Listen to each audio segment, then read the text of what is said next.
Hey man, hey there. We are on. Balk the start there a little bit, but I think we're all good to go. Welcome Yeah. in to the Renegade Rundown live on a Tuesday. I've got my beautiful co-host with me as always, the amazing Jen Santee, aka at Jen Santee 1890. You can find her on X, and you can see right there above her head. We've got them up there, the Twitter handle, so you can find us. I'm Renegade Report One. On the bottom, we've got my good friend Deshawn Adams. You can find him at Deshawn Adams 18. We've got a full show for you guys, all kind of stuff today to talk about. There's not any big bombshell, but there's all kind of little stories to get into as recruiting really starts to spin its wheels. We're starting to get these top fives, all the official visits, starting to get those crystal balls flowing. Big visits coming up at the end of the month, June 21st through the 23rd. We've got all kind of fun stuff there. We've got the cringe clip from Dabo where you can't tell if he knows the guy's name or what. We've got Clemson's motion for a summary judgment in their hearing. A little bit to talk about there. All kind of good stuff. We're going to get into what Derek Gray and Mike Norvell have done to build this roster and kind of the difference in, counting your blue chip ratio and like just making sure you get the right guy. What stars really mean and how they're important, how they aren't. I guess is a good way to put it. Yeah. But welcome. How's everybody doing, guys? Today, y'all ready to get into it? We definitely are. I'm doing fine. Ready to work, man. Let's do it. I know Jim just Absolutely. got through putting the kids down, getting them some supper to eat. How are the babies doing today? Oh, they're home from school, so I think the question is, how am I doing today? I Well, how are think you that's doing? the You all real right? You'll make question. it. I'm making it, working from home, and now they're home from school, and Mhm. It's a oh loud God. house. It's a loud house, Oh, hey. Gotta love it. I Gotta love it. if it wasn't raining, I would have set up my computer and told their ass to get in the pool so I can work from my computer on the pool. But it decided to start sprinkling. Yeah. That's Always something to rain on your parade, man. Always something. Yeah. But you'll miss it one day. It's like the Oh country yeah. song says. But anyway, moving on. The first thing I want to cover, pretty big kind of evolution in one of our recruits here, one of the big guys we've been talking about here recently, in Tavion Wallace. We've been sitting here telling you guys for months, about a year since last July. This is kind of the new normal, the way things are going to go, the way this staff operates. They want to get those official visits, like we just talked about at the end of the month, and you're going to see, just like you saw last year, 10 to 15 recruits in the month of July. You're going to see a big boom. The majority of the class, a big chunk of it, will get signed in July. And specifically, that first week we saw around July 4th last weekend. And Tavion Wallace, I believe he's top 40 in the nation, one of the best linebackers out there, has moved his date up to July 2nd. There's been some people talking about Georgia. He's again one of these top recruits. Everybody's after you. I felt really good at him. I've said like 60-70% is where I feel on him. He's got crystal balls. He's got trending to Florida State. He's got all the markers. But to me, him moving that date up to July 2nd is huge. And I'm curious how y'all feel. If y'all feel the same, or how y'all are feeling on him in that announcement. I'm actually excited. I think it can kind of tip in our favor here. I mean, Georgia's still going to be on them. To be one of them situations where I believe Florida State would be in a place of where we have to play defense. We're going to get them and have to hold on to them, which is sometimes it's harder to hold on to a recruit than it is to chase them down by December by signing day. But I think this may be a pick for us here with the bump up to his date. Yeah, that's a very good point. And, my 60-70%, that's kind of what I'm talking about, that he commits to Florida State on July 2nd. But you're absolutely right. We've seen it over and over again. Making it all the way to signing day, that's just something we'll have to find out. We'll have to find out if we can hold him off. But really confident that we get that commitment on the 2nd. And I like our chances. Yeah. It's not like any other school where you're like, I like our team on the field, because like I do. I love Florida State and everything, but it goes without saying that Georgia, they're not going to be shit. They're going to be pretty good. Yeah. So yeah, the on the field thing is a little bit tougher outside of like positionally Yeah, with guys and stuff like that for sure. definitely. Yeah, I mean, I agree with you guys. I just, I think I've said this a couple different times. I feel like I'm getting a little KJ Bolden vibes. Maybe it's PTSD. I don't know. But he does seem to be leaning Florida State now. I just, again, yeah, you got to play defense. If he Mhm. picks them, on the second, you're still recruiting him. That recruitment is not over. It's not going to be over for Ohio State. It's not going to be over for Georgia. So I think that's just, it'll be I another signing day wait. That's what it'll be. yeah. I add one more thing to that though. I think that where we were going into this time or towards December last year with his particular position with Randy, but now you add Ernie into that equation and the relationships. Now you have a relationship with two position coaches that have a good pedigree, play in the league. Development is key along with the relationships when you're talking about this particular recruiting. I think that's what's going to be the end all in us being able to hold on to him. Yeah, I and I think we meant to get him look out. this. I meant to look this up, but did somebody say he had a recruit, like a relationship with Ernie? I believe the last show was mentioned in the chat that he has Yeah, a good vibe with Ernie right Ernie now. said, yeah, yeah, Yeah, yeah. I was just wondering. I thought somebody had said there was like a previous or like a ongoing relationship, and He hmm, asked us, uh, but we don't know. But yeah, yeah. Note to self. I need to yeah, look that up. That's yeah. my bad. yeah, But I yeah, no, still I wouldn't think bet we talked against it about though. the area he was from, to where it does make sense that they would know each other. Yeah, You know, Ernie being a Tallahassee native and it being so close by, that would make sense. yeah, And yeah, that's a great point. And just the continuity of the staff. That's another yeah, Mhm. thing that I don't think yeah, to bring up, but I mean, this is the staff going into year 5. yeah, Year 5. And it looks like outside of getting promotions or maybe a guy like Randy moving on eventually, whatever the case may be, I don't know what the plan is for Sims. Like all cylinders are in line. You got Patrick Surtain kicking ass all over the place. So yeah, I like our chances. And but yeah, everybody's right. You don't know. We will have to see. It's a long way till signing day, but we don't know what the plans are for Ernie Sims moving forward. If that could be a big thing there, yeah, I'm all for it. And we got to figure that out. Figure out Yeah. exactly what that relationship is there. But the next big recruit, another guy that, and it wasn't just a couple weeks ago, people were really laughing at me and a couple other people for talking about Josh Petty was, Florida State had a serious shot to land him. Oh, y'all are just garnet and gold glasses, all these things of that nature. But, week over week, it seems like every week for the past 3 weeks, it's been getting a little bit more real and a little bit more real and a little bit more mhm, real. And he just dropped a top 5.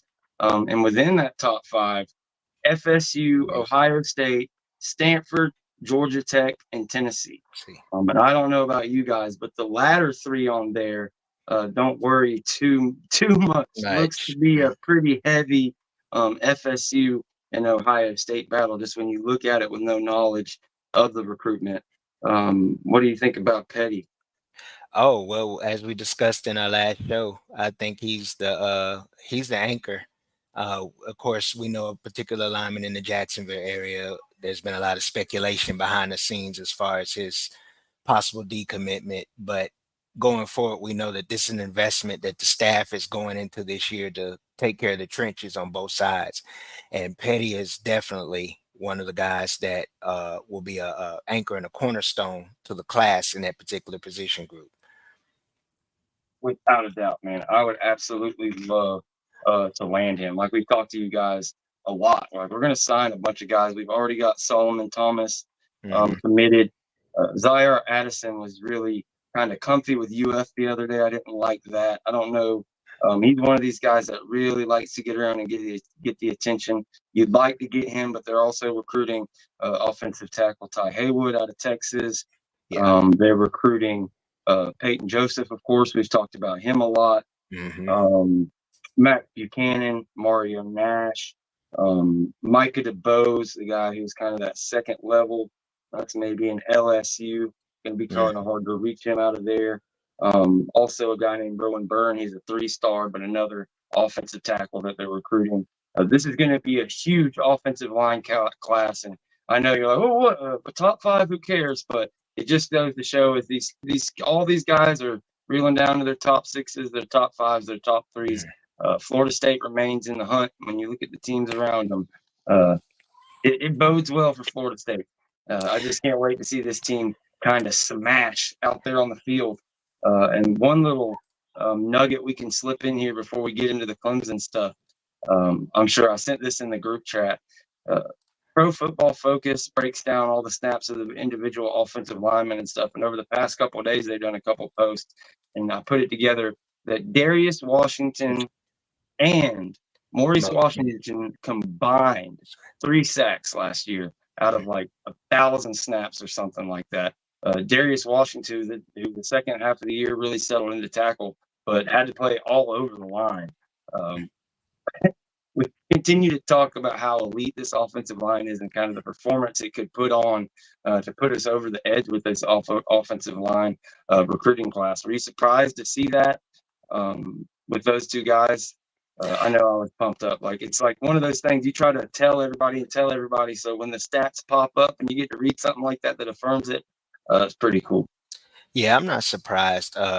Washington's been consistently the swing offensive lineman. He can play all positions on the line.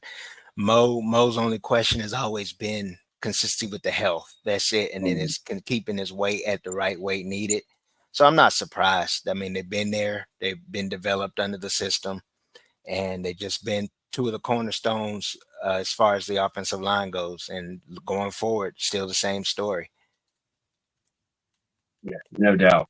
Maurice, I met him at the spring game, not this year, but the past year, when Casey Roddick had just came in. Quayshawn Sapp was a very popular guy in that preseason. And I'm like, look, dude, the streets are talking. You gonna be able to hold down that starting spot or what? And the look he gave me, it was like the dude, the senator on The Wire. He was like, "She," I'm like, okay. So I mean, if looks could kill, that was it. So I said, "Say less. It is what it is." And sure enough, he went out and showed it, and continues to improve. After that Syracuse game, whatever that was, about halfway through the season, he was a beast the rest of the year. Him and Darius Washington, both the 2 elite offensive linemen coming back. I may have a little audio crackle, so I'm gonna back out and I'll be right back. All right. It seems like that they always try to replace Mo every year. I mean, that's a coach's job, is to recruit over the current roster. But it's funny because we say this on social media that every year they try to replace Mo. It was Casey Roddick before that, and and then I can't remember who it was before that, the year in 22. But they always looking to replace that center spot, and Mo always holds it down. Yep. And one thing, he is a warrior because he plays hurt. The numerous amount of injuries that he had last year, and he's a gamer. That's one thing you can say. He's going to show up with his lunch pail. And I mean, this is his final year, and that's one thing I'm going to remember about him, is that that's a guy that beat up, bruised, it didn't matter. He showed up to work, and he usually performed, so I'm really excited. But I wanted to add one more thing, George. Name for our viewers to remember is Musa Bajaha. He's from Dusseldorf, out of Europe. So they're basically going everywhere. He's 6'7", 350-pound lineman. So basically turning over every stone, gym here, gym there, then try to get your high rated. But that's a name to watch. I didn't see a lot of film yet. I saw some camp stuff, but I really don't take too much from the camp. But it's just a name I want to throw out there. No, I love it, man. We've had a pretty good history over the years. Guys like Menelik Watson from across the pond that have had success. Bjorn Werner. I actually just I was hoping you were going to mention that name. I sent him a text message on Twitter, shooting my shot to see if he'd come on the show. Actually, just today. So Bjorn, if you're watching, we'd love to have you on the show. But no, I couldn't agree more. And if you're going to have leaders on the offensive line, to have Darius Washington, and that's why I really wanted to shine a spotlight, and Maurice Smith be 2 of your leaders, 2 guys, like you said. Darius, he's played the swing lineman. He's he's sacrificed. He's played injured. He's been the guy that you just do whatever the team needs. Same thing for Maurice Smith, just because he's always been the best option. Injured, whatever the case may be, he gets his ass out there and plays. And you really, really respect it. So you hope that there's enough depth. And the way the schedule lines up, you don't just get thrown in a meat grinder. I feel like this offensive line is going to get a turn to gel. They're going to really have a time to work into that extreme exertion by the time they get to a Clemson or a Notre Dame or whatever the case may be. So my hopes for this offensive line are just, I mean, they're absolutely through the roof. Yes. There's no doubt about it. I think it's going to be a big year for the offensive line. And I think the fans are looking for that big year, but I think they're going to get a big year out of it. I really do. Yeah. The depth is key. They got a lot of bodies, and it's just really you're trying to figure out your starting five, which you probably know you got at least 3 of those 5 locked in. You figure out where you want to go there, but then you got a lot of rotational guys. They're at least going to go at least 8, be able to rotate 8 linemen. And that's good in the way the college football is shaped today. You get into that playoff or that postseason kind of situation, you're going to have depth, sort of like the NFL, where you being able to keep people, because people are going to get banged up. Wear and tear is going to happen. So you're going to want to be able to rotate early. And then it's the senior's job or the upperclassman's job to get those freshmen playing time. So it's very key that we get games, put teams we're supposed to put away early, put them away so that you can get the experience going. That way, when we get late in the season, those freshmen and those sophomores, they have enough depth, rotation, they have enough playing time to be able to contribute in key situations. Without a doubt, that will be huge. And that's the thing about the offensive line that just gets me aggravated when they talk about returning production and things like that, because it's the one spot, returning production across the board. You get most all your starters back and all of your backups, basically your starters, every position on that offensive line throughout the entire 3 deep, you've got upgrades. You've got better backups, better starters, better third string, better everything, better young players. You've got like Lucas Simmons, who's now a 2nd-year player. And you spoke about there's pretty much 2 positions that are locked in, center and left tackle. But right tackle is probably the weakest of all. And it's pretty locked in with Jeremiah Byers. Somebody can beat him out, that would be great. But the guards, who are the kind of most up in the air, might be the strongest position on the entire line. They are. We're being honest. When you look at Terrence Ferguson, when you look at Keandre Jones, when you look at Richie Leonard, when you look at, whether it's Robert Scott or Bryson Estes or Jay Leonard, any of the guys that either have been inside or they've brought inside to try to get snaps, whoever else you want to look at, really fired up before we move on that inside of that line. And, get ready to match people. Definitely, man. Excited. So we've been talking a little bit about recruiting, a little bit about our offensive line. So there was a bit of a cringe moment the other day. So I wanted to go ahead and load it up and comment on it, because I've seen people across different podcasts. JD Piquel was commenting on it, but we like to poke some fun at Dabo Sweeney, and he's like one of the most cringe people on earth. And it's just pretty funny to see how out of touch and kind of what's going on over there. So let's check out this interaction here with this Bedazzled Football. What's up, guys? It's Braden Jacobs checking in at Clemson's official visit weekend with my best friend and head coach, Dabo Sweeney. Hey, and I'm Coach Dabo Sweeney, Clemson football, hanging out with Braden Jacobs. The best. 5-star. You 5-star? You're 5-star in my book. I should be a 5-star. You're a 10-star. 10-star in my book. What do you think? You ever seen a Bedazzled football? I've never seen a Bedazzled football. First one. Hey, and we got another. Well, he's on the other side, so is it okay to be in your? Is it okay for Mark to be in your video? Still going to Clemson. You be in the video? Yeah. A lot of battles between these two one day. A lot of battles. Always be the best place to go. Go Tigers. So tell me if that wasn't the corniest thing you've ever seen in my life. JD Piquel's take on it was that he wasn't even so worried about the corny stuff. If they want to eat it up, whatever. But he was like, I don't think he knew either one of their names. So I don't know if he didn't know Braden's name or if he didn't know Warren, I believe the other guy's name at first, because he was like, I'm with and then we've got another but yeah, what are y'all's comments on that? You think he's really tearing up the streets with that pitch there? No, Well, it's typical Dabo. I'm sorry. Go ahead, Jen. You go no, ahead. no, no, no. Okay. I was just gonna say, we all know Dabo gets his note cards from his mom.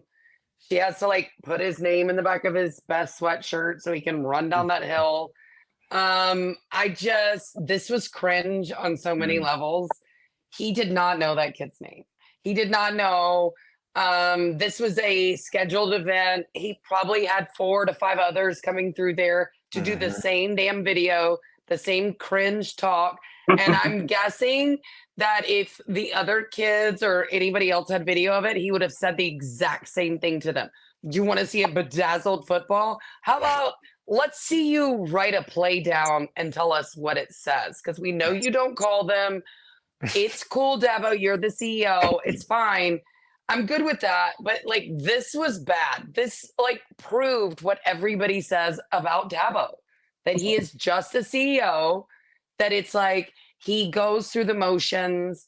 And I mean, it's giving me, and again, guys, do not hate me for this. This is giving me the end of the Bowden era vibes. That's what it's giving me with I'm not really in it, but I'm in it. It's like, Mhm. it's kind of over, but it's not, I'm not fixing things. I don't want to fire my cousins or sons or friends or anything like that. Like, this is what it's giving me. And he's got these scheduled events. I don't know. Y'all tell me if I'm wrong. I'm sure you will. So Yeah, No, I you're speak good. to that. I agree with you, Jen. I would say it's his failure to adjust to today's football, yeah. which kind of seems like it's a exact microcosm of society when it comes to progression. A lot of things with progress, people don't they fight against it.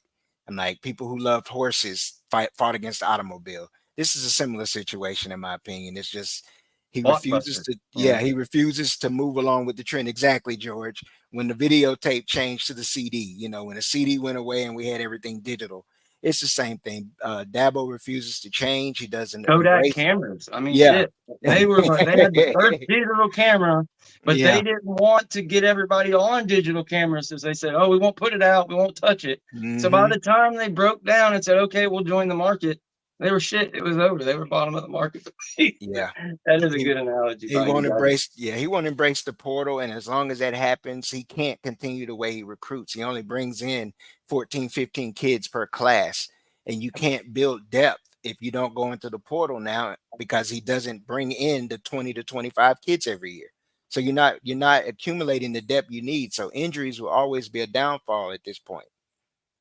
Facts. And we all know those recruiting rankings and the stars aren't everything, and we'll get Nope. into it at the end of the show. But Yeah. there are such things as empty classes and classes that don't live up to snuff. And especially in this day and age, especially with those classes 21, 22, and even 23 to some extent, the evaluations, even from the coaches, just weren't there. Look at Georgia, half of their 22 classes gone. So many schools. So at Clemson, where you just don't do that, you're stuck with what you're stuck with, for better or worse, or for poor. That's going to affect you. And Yeah. we've seen it in the overall talent. I lean more, if I'm going to make a joke or compare, I lean more like Virginia Tech at the end of what's his name's thing. That'd be more fun. But no, I agree. Mm. But Yeah. we I got to mean, keep this.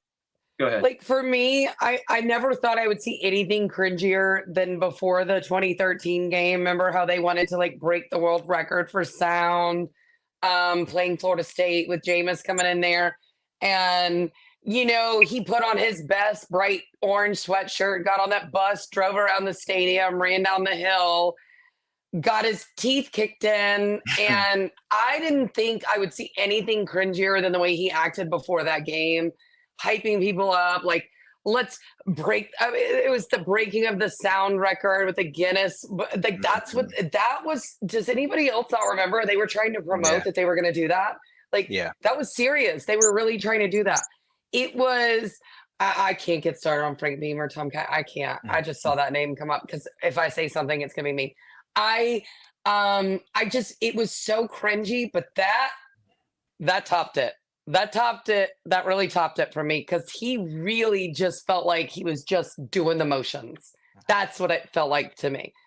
It was just going through the motions. I'm sorry. I don't think Dabo will last another couple years at Clemson. I just don't. Yeah, I agree. Cringiest shit you'll ever see. It's the shittiest tradition ever. They're like, ooh, we take a bus ride like everybody else does, but we're gonna do an extra lap around the school. I And mean, those Forrest Gump nobody puts a camera on Miami's 45-minute bus ride from their campus to their stadium, do they? Who gives a shit? It's just dumb, you know? Yeah. Sorry. Was that for me? sure. No. Okay. For sure. But yeah, stupid tradition. I agree.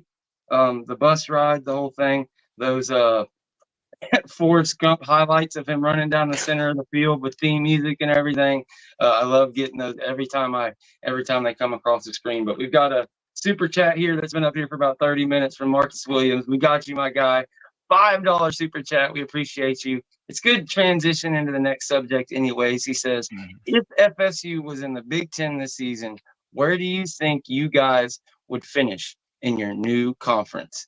Go Blue. I guess go Blue. What is that? Is that Penn Michigan. State? Or is That's that Michigan. I think that's Michigan. Sorry for cussing you like that, bro. That's Go Michigan. Blue. So he's a Michigan guy. Okay. Yeah. Ooh, that's a good question. We can hit that before we get into Clemson. He's and not gonna FSU like my trying to answer. get out of the ACC into the Big Ten. But since he's not going to like Jen's answer, we can let her go first.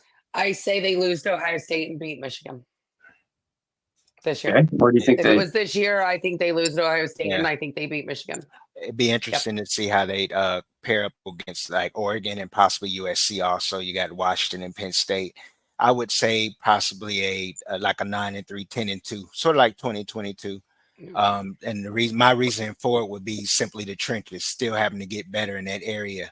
Because in the Big Ten, you're gonna have trenches to go through that gauntlet. So, yeah, I think we wouldn't finish at the bottom, but we'd definitely be like number 3 or number 4 team in this season coming in. Yeah, I could see it possibly taking a half game or a game off the over under.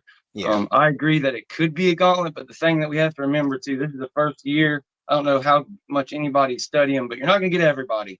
So the way they're going to have to break it down, you're not going to get all the tough teams, but you are going to get 3 or 4 of them. So yeah, if I had to pick where they'd finish, they'd have a shot. They'd have a shot to get to the conference title game, but they wouldn't be favored. I'd have them somewhere, somewhere 3rd or 4th. If I was going to have to absolutely put money on it, they'd have a chance to get past in Michigan or Ohio State.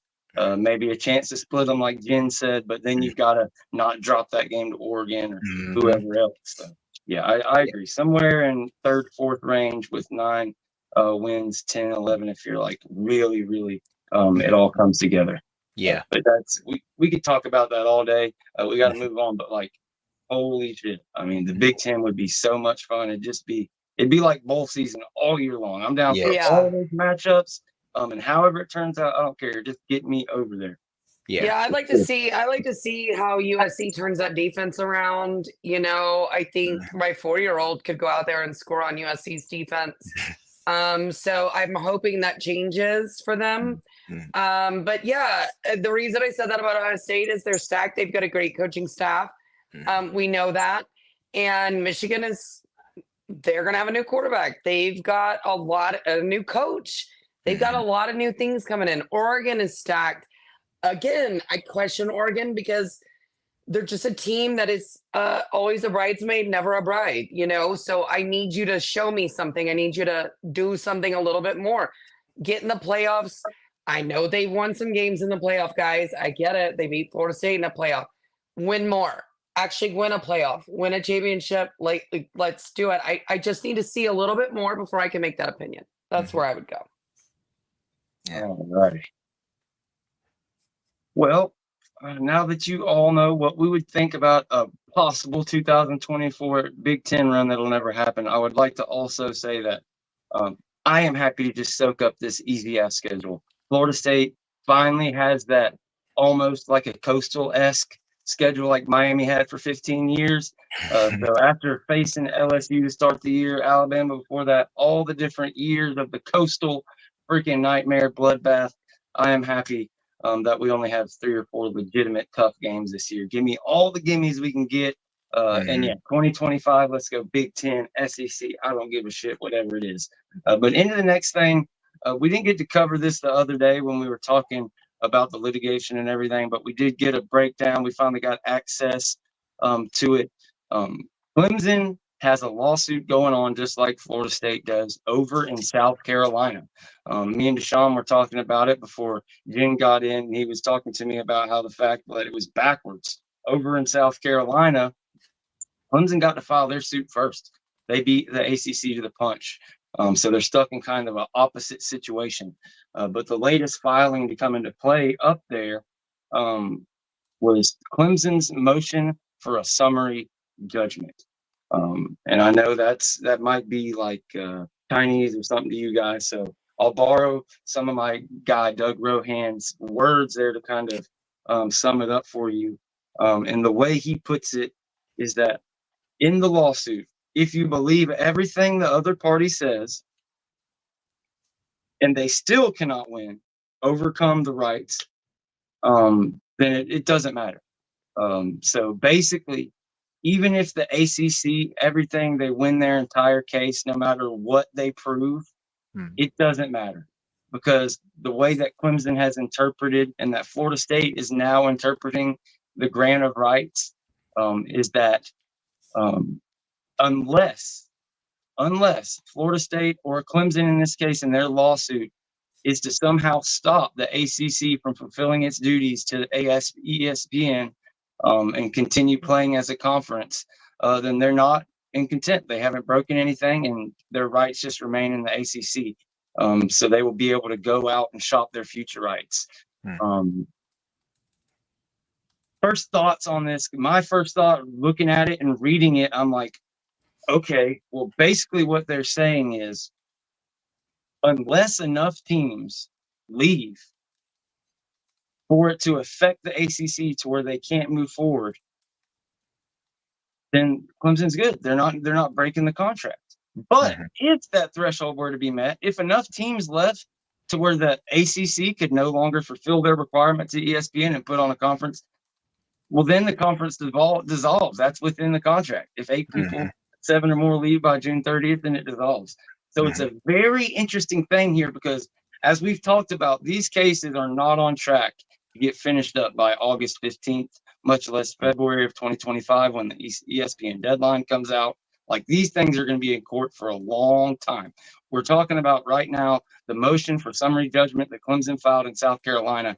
Even if, say, they get this, they win it, well, they first have to find a hearing date for it. They got to hear it.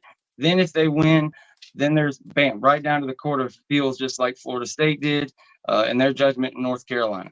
But quick thoughts before I move on and get in deeper into it. I know you've got some thoughts on it, Deshawn.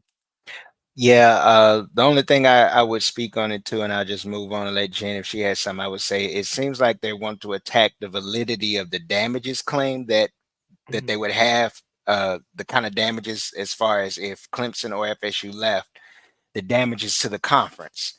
So if that, as what you were saying, George, if they were to go by the rules and it's more than the 7 or 8 teams leaving the conference, then they can clearly break it with no damages. But Clemson's argument is if they leave, it's no damages to the conference because majority of the programs are still in the conference, so it's still intact. You're only losing 1 or 2 programs out of the conference. So yeah, I agree with everything you're saying. I just think it's more bullshit from the ACC. As we discussed offline, man, they're saying one thing in this court in Pickens County, one thing in Mecklenburg, and another thing in Leon. And they're going to get caught. They've been caught a few times, and they're going to get caught again with their pants down. Well, I mean, I agree with everything you guys said. I just think Clemson being able to be first to file without being sued first, one, is interesting because, unfortunately for Florida State, we had to publicly make an announcement that, that meeting was going to go on, and the ACC put on their momos and their cold cream still in their face and got to the courthouse that night at like 10 o'clock. We get it. You got there first. but they were venue shopping. There's no ifs, ands, or buts about that. And the fact that Mecklenburg and that judge, who I think has been pretty fair, didn't see that is weird, especially considering they absolutely broke their own bylaws by not taking the vote. They 100% did. For me, I think the damages argument makes sense, but it doesn't make sense because the fact is, if the ACC does lose Florida State and Clemson, the damages are irreparable. I'm sorry, it just is, unless you're just going to form into a basketball conference and just be like a third, like below the Big 12. That is what they will be. And it has nothing to do with losing North Carolina. And I know everybody's like, well, if they lose North Carolina, it's really over. If they lose Florida State and Clemson, it's over. It's over. North Carolina's going to get out and go wherever they want to go. North Carolina, let me put this out here. If North Carolina decided today, I'm going to go to the Big Ten, I'm just going to screw all their boards of governors, whatever, we're going to make ourselves available and we're going to go wherever we want to go, right? ESPN still keeps that deal with the ACC because Florida State and Clemson are there. I get it, what everybody says about North Carolina. North Carolina is this big dog deal. I get it somewhat. I don't know. But what I'm saying is, if the damages are there, if Clemson and Florida State leave, that's just true. Those are just facts. It is what it is. That's what I was saying. Sorry. Yeah, no, I hear you. And before I move on to the next big point, we play all super chats, even if it's somebody that doesn't agree with us. This guy says, Captain 850 499 super chat. Thank you so much for the contribution to the channel. He says, people that want us to go to the Big Ten must not go to games.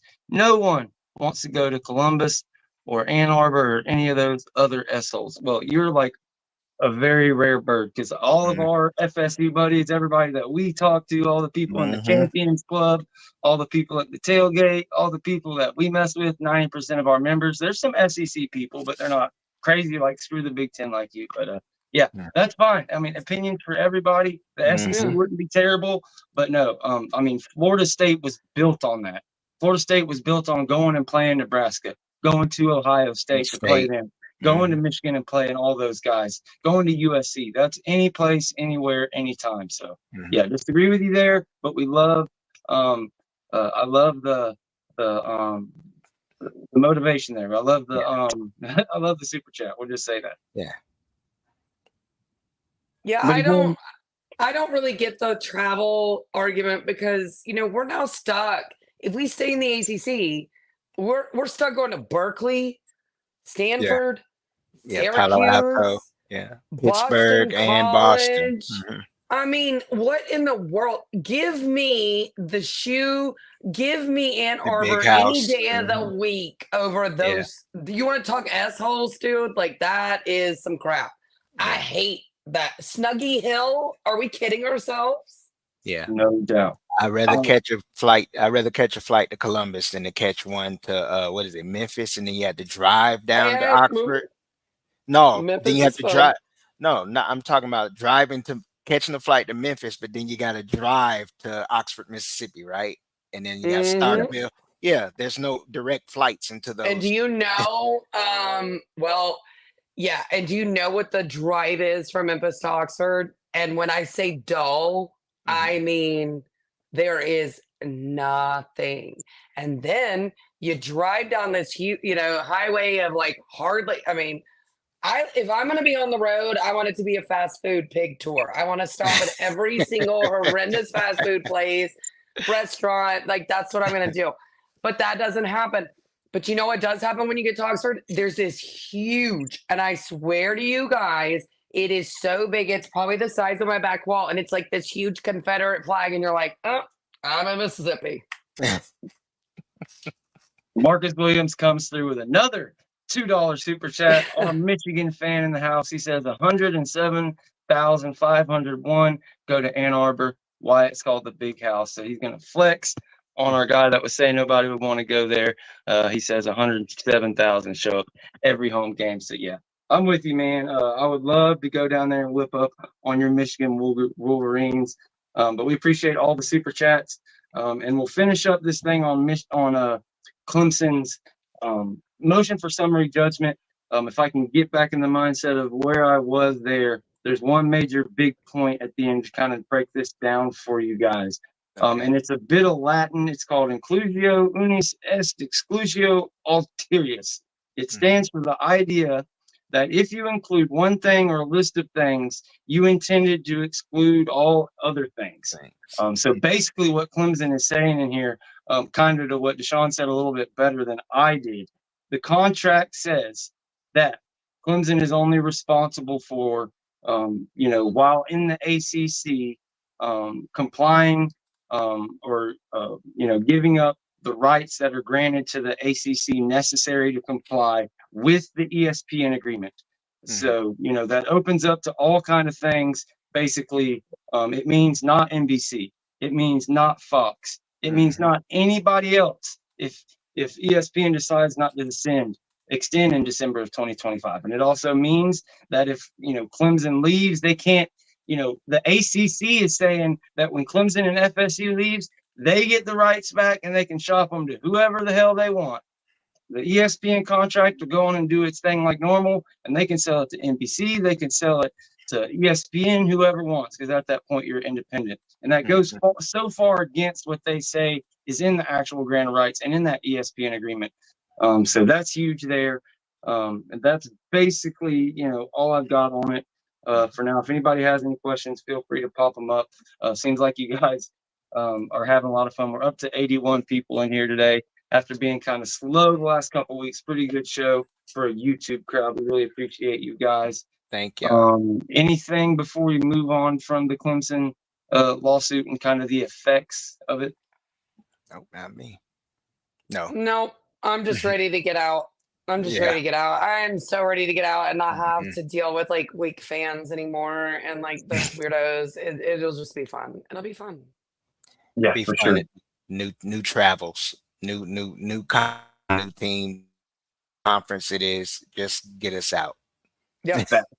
Facts. Get us out, and I'll close my last kind of closing statement on that is just regardless of what happens, we've talked about, we think it's going to be a settlement. That's going to be the be all and all. These things aren't going to end in time, but we don't have to get a full judgment in Clemson. We don't have to, they don't have to go all the way to the, federal court, the Court of Appeals, all that stuff and get a final judgment. If the judge will just rule on this one specific thing, that Latin phrase, the summary judgment on that one particular thing, that reading of the contract, just that part will be a major game changer for all the judges going forward in all the different cases. For Florida State's case, and I don't know to what degree, we'll have to, get Doug on here maybe Friday or, whatever, and we'll get to the bottom of that, get a better answer on exactly to what degree. But yeah, we'll leave it at that. And moving on, what's our next subject? What do we got? We're at 43 minutes here. I know we wanted to talk about Derek Ray and Mike Norvell's strategy of building this kind of roster and, how kind of stars don't matter, but they do matter. So I guess I can let you, I know that's the one thing you were really excited to talk about. So I can let you start us off with that on your rant on stars.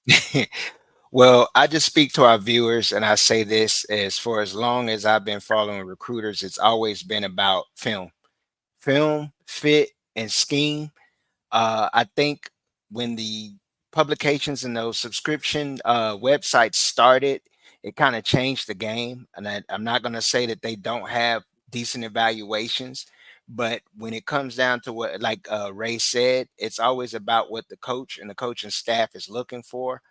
And when you look and evaluate a prospect, you always evaluate that prospect to your scheme, to what you run on defense, how they fit in the locker room, how will they be able to transition and be able to be teammates, how their campus life, all of that plays a part. It's not just what you see in a camp, but even what you see in a game, because I've seen plenty of 5-star not pan out, plenty of 4-star not pan out. I've seen a few 3-stars. That doesn't mean you don't go after those 5-stars, because like I said, a lot of evaluations are good, but you have to evaluate, like Ray said, for yourself. And film always starts first. Technique, their strength, all of that, those things, development, those are key. So I speak to our viewers when I say, don't get so fixated on the stars. Always remember that film first, and then they're fit with the program and the schematics of the system that we actually run. That's all I have to say about that. Yeah, facts. I agree 100%. And what you got to understand, especially us, the way that we're covering recruiting, we're covering it, way sooner and sooner. Everybody does. They don't really get good evaluations on, say, the 2025 class till like way after signing day. I mean, a lot of guys don't get their 4th star or even their 3rd star till March, April, May. I remember last year there was 3 particular cornerbacks: Ramirez, Federiquez, Ricky Knight, and the 3rd one was Jameer Grimsley, I believe. All 3 of them were no stars or like 2 or 3 stars. And then all of a sudden, after Florida State had offered all 3 of them, everybody else started offering them, and bam, 2 of the 3 ended up being 4 stars, and the rest is history. But it is really funny to see that. You see Luke Kromenhawk and the climb he took. I'm a big believer in, for the most part, like the top 200, especially the top 100, they do a pretty good job. Like those guys are, they're going to be able to go to a D1 school, an FBS school, and help. But not everyone. Like you said, you've got to find the right 4-star, the right 5-star to fit your scheme. You can have a guy like Jermaine Johnson or Marvin Jones Jr. at Georgia beating his head against the wall because he's not in the right scheme. And they come to Florida State and get 15 stacks and go in the 1st round. So those things happen. We're not going to be here saying, oh, yeah, purposely take no stars and 3 stars and 2 stars because those are the better players. No, that's not what we're saying. Just trust Mike Norvell's evaluation. Trust the film, trust like that stuff so much before it's just, 4 stars. We saw Jimbo with some classes toward the end where he finagled the stars, and those were not top 5 classes, regardless of what they told you. You'll see guys like Dan Mullen at the end of his career. He'd have 6 guys in his class that you knew was never going to qualify. They were top 200 players, but they didn't have the grades, and he knew it. But he's still having a top 8 recruiting class. Florida State doesn't do that at all. There's 0 of that in there. The guys that they get in, they get them in. And whether you're a 0-star, a 1-star, a 2-star, a 3-star, a 5-star, it doesn't matter. I saw somebody make the comment that I think it was Carl Reed. It was one of the only smart things he ever said. Just kidding, Carl. You're just constantly pissing us off. But no, he said that after 2 years in today's day and age, if you're a high schooler and you show up at a school like Florida State, if you don't do anything, if you're not contributing, if they're not in the 2 or 3 deep after 2 years, they're probably going to ask you to leave, or there's probably going to be hinted to get out of there. And hey, that's pretty true. I don't know if they're just going to ask you to leave after 2 years, but when you look at who leaves, you look at who hangs around. You're not going to, if you come into Florida State and it doesn't work out, if you don't meet expectations, if there's no future for you here, they're going to get you gone. They're going to get you to a better place, a place where you can compete, the best place for you. And if it's a good relationship, they're going to give you a pat on the back and a retweet, and everything else like that. But people are constantly wanting to attack Mike Norvell's hit rates from the portal and it's going to collapse and yada, yada, yada. But what him and Derek Ray have done is nothing short of amazing. I think they did way better than the recruiting sites in the portal for 21 and 22 and 23 and those kind of COVID mess up years. They were able to extract value, even though the kind of perception weren't there. They weren't getting the love from all the people. They weren't the hottest program. They were getting dogs that were all about FSU. And as bad as it pisses people off to see a 5-star, a 4-star walk that may be a little too vain for this staff, or he may require a little bit more recruiting, or maybe, whatever, another $200,000 just to tide him over, whatever the case may be with these top flight schools. They're not going to do it, but the guys they're going to get in are going to get quality, so I'm excited about it.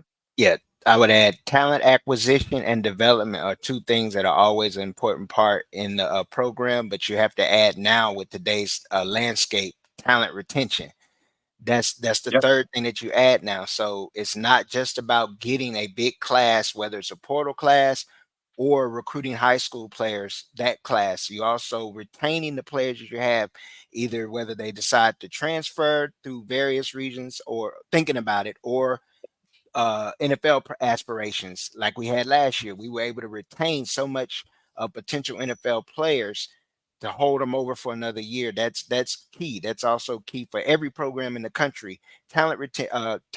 Retention, acquisition, and development. Those are the three things and three keys. That's what I'm always saying.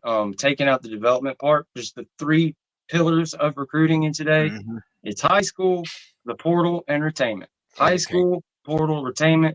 But pretty much just worded what you said a little different. But yeah, we talk about that all the time, and it's neglected. When people say recruiting, they talk about high school ratings, and when they add up your 4-year average, they don't subtract the guys that transferred out, and they don't add guys that transferred in.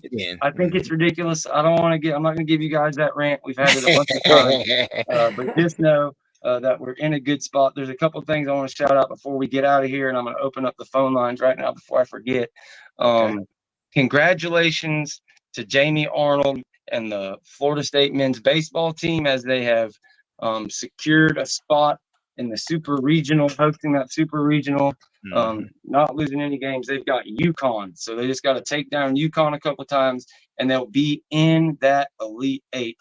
Jamie Arnold is ridiculously nasty. If you haven't been keeping up with baseball, check that out.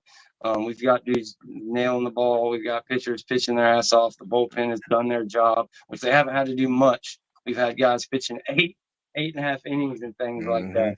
But the ACC overall gets 5 teams to the super regional. The SEC also had 5 teams, tied for the most. But of the 5 super regionals that FSU went to, they're represented in all 4 of the super regionals. And also 4 of the 5 teams are playing 3 seeds. They're all 1 seeds, but they're playing 3 seeds from other regionals, which is pretty freaking hilarious. The SEC got all these extra teams in. At the end of the day, it came down to the same 5 for both. And I'm hoping that these 1 seeds kick ass. Georgia is the only 1 seed that an ACC team will have to play. I believe it's maybe NC State that has to play them or somebody else. But a lot of fun. Shout out to the baseball team. We don't cover them a lot, but give credit where it's due. Link has been amazing in his second year to see where he's at. It's a beautiful thing. And I'll let y'all, if I have anything on the baseball before we move on to the next thing. Well, I mean, of course I do. I love me some Florida State baseball, and I get so much crap about this, but I actually love Florida State baseball. We would talk about it. I watch it. I do it all the time. The college baseball to me is so much better than the major leagues. I love the sound of the bats. It's all of it for me. I just want to win one. I don't know. Do I need to sell my legs? What does someone need from me? Do you want a liver? I mean, I don't know how good my liver would be, but do you want a kidney maybe? I don't know. I'll do whatever I can do to get it. I love me some Florida State baseball. So congratulations to that team, guys. I love all of them. Good luck. Good luck. I absolutely love Florida State baseball. So that's what I'm going to say. Good luck. Congratulations. The program's where it's supposed to be, where it expects to be. And that's all I got to say.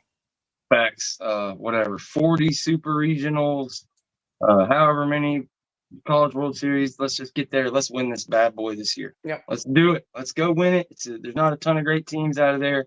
Get past UConn, get back to Tennessee, whoever's next. With that ass, go Link, go everybody. Another thing I saw mentioned in the chat that I want to bring up.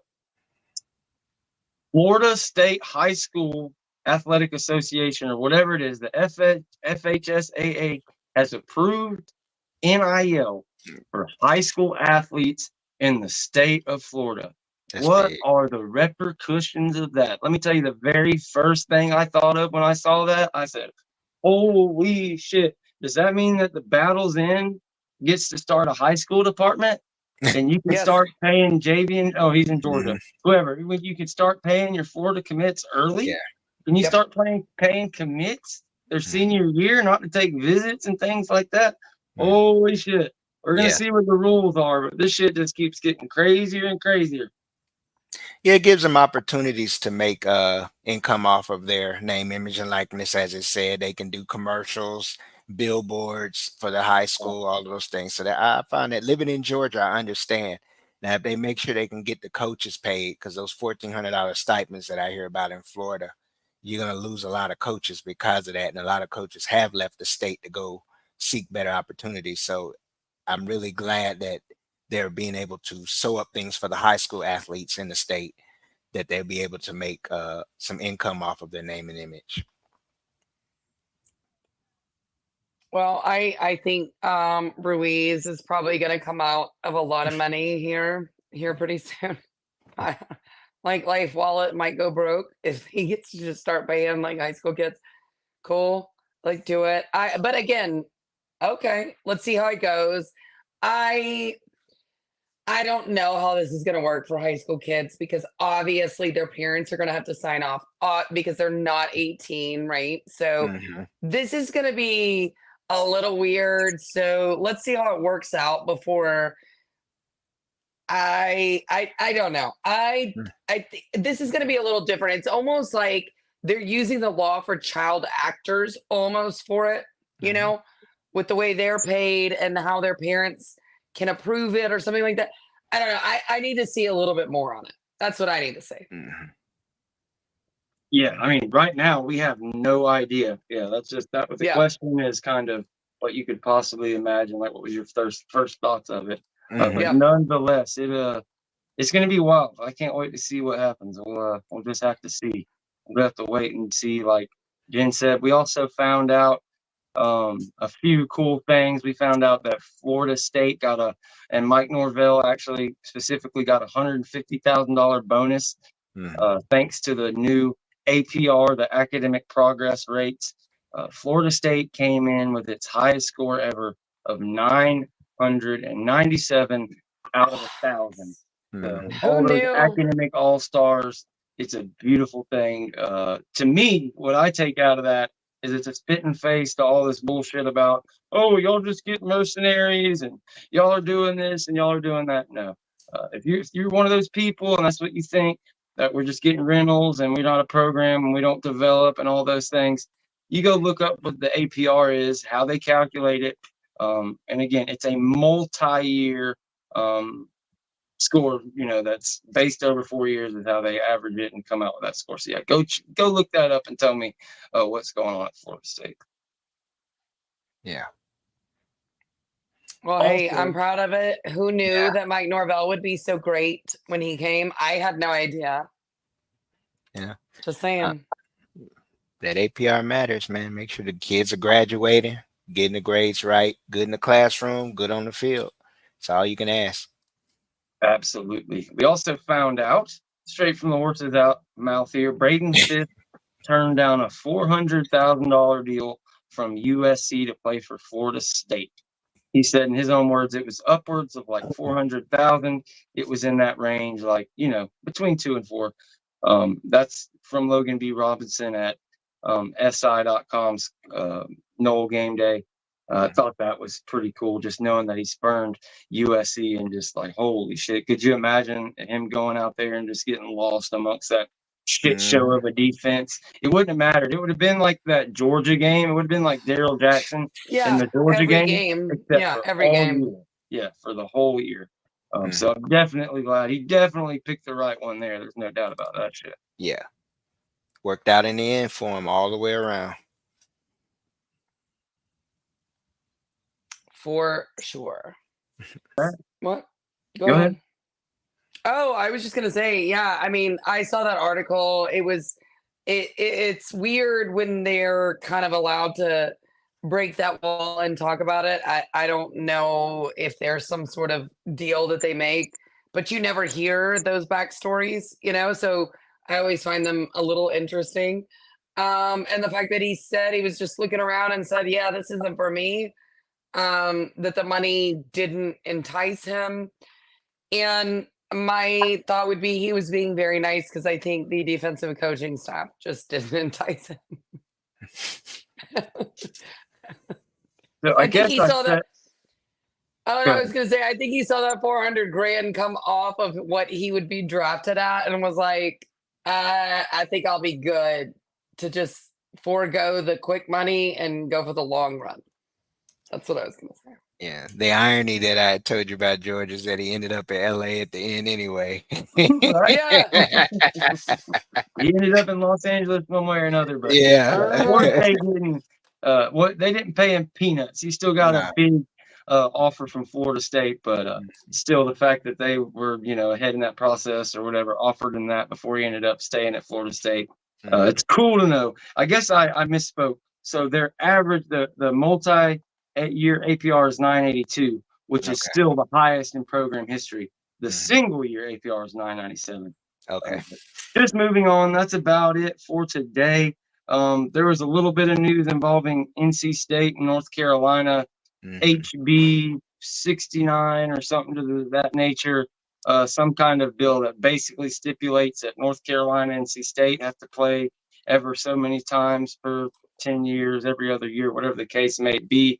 So that could cause some drama. That could prevent UNC or NC State, somehow in the litigations. But we're not going to get into all that right now. Just take note of that. And if we don't have any questions, nobody's calling in. We're right at an hour. We're at a pretty good time to call it a day. Good.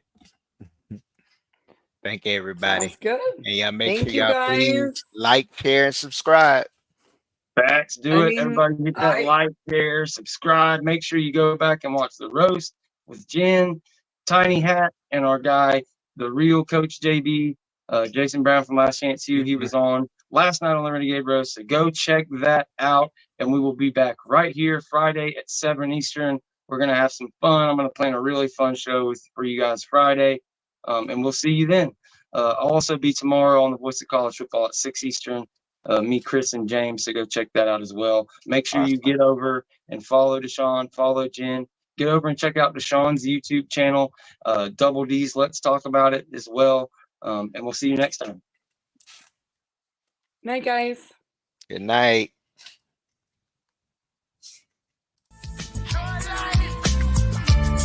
Hey, man. FSU versus everybody. Let go. First off, fuck Bama in the Roll Tide. Fuck Tuscaloosa in every city that's close by. Bitch ass hillbilly redneck fans. Auburn almost caught y'all slacking like dress pants. Michigan trash, they ain't got a damn chance. Only Wolverine I respect is X-Man. Keen ass coach got exposed, still in plays. Damn right I'm bitter, y'all sweeter than lemonade. Texas ain't shit to raise.